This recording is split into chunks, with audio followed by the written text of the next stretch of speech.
शेर और हिरण का बच्चे की कहानी। एक घने जंगल में बोलू नाम का एक नन्हा हिरण का बच्चा रहता था। वह बहुत शरारती था और दिन भर तितलियों के पीछे भागता रहता था। एक दिन बोलू खेलते खेलते अपनी माँ से बिछड़ गया। शाम होने लगी और जंगल में अंधेरा छाने लगा। बड़े दे पेड़ दे उसे डरावने लगने लगे और बोलू अकेला बहुत डरा हुआ महसूस करने लगा। तभी कुछ पत्तों की सरसराहट सुनाई दी। झादियों के पीछे दो शिकारी छिपे थे। उनकी बंदूकें बोलू की तरफ निशाना लगाए हुए थीं। बोलू को खतरा महसूस हुआ, पर वह कुछ कर नहीं पा रहा था। उसका दिल जोरों से धक धक धक रहा था।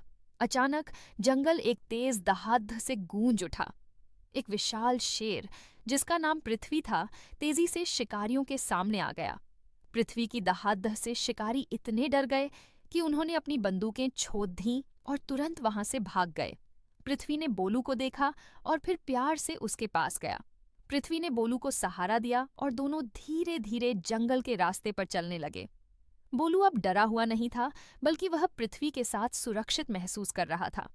थोड़ी देर बाद उन्हें माँ हिरण दिखी। माँ हिरण ने बोलू को देखते ही दौड़ दहाकर गले लगा लिया। यह एक बहुत ही दिल को छू लेने वाला पल था। पृथ्वी उन्हें शांति से देख रहा था। जब रात हुई, बोलू और उसकी माँ एक बड़े पेड़दह के नीचे आराम कर रहे थे। पृथ्वी भी उनके पास ही बैठा था, जैसे उनका रक्षक हो। जंगल में अब शांति थी और सब कुछ अमन से भरा हुआ था।